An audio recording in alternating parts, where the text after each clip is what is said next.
মন বড়ই বিচিত্র সৃষ্টি। এই মন শরীরের কোন স্থানে অবস্থিত কেউ জানে না, কিন্তু সম্পূর্ণ শরীর এই মনের ইচ্ছে পূরণ করার জন্য প্রয়াস করতেই থাকে। এখন যদি কিছু খেতে ইচ্ছে করে, তাহলে মানুষ তার সমস্ত শক্তি লাগিয়ে এই খিদে মেটাবার প্রয়াস করতে থাকে। এখন যদি মন কাউকে শত্রু বলে ভেবে নেয়, তাহলে মানুষ তাকে বিনাশ করার যথাসম্ভব চেষ্টা করে। আর যদি মন কাউকে ভালোবাসে, তার প্রসন্নতার জন্য সব সীমা পার করতে সে তৈরি থাকে। কিন্তু জীবন সুখী করতে হলে এটা আবশ্যক যে মন যেন খালি থাকে, এই বাঁশির মতো।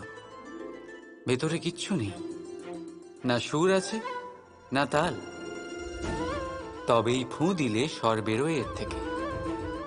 একইভাবে নিজের মনকে ভাবনামুক্ত রাখা অতি আবশ্যক।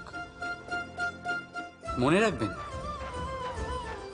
মনের মধ্যে যদি কিছু ভরে রাখে, তাহলে মন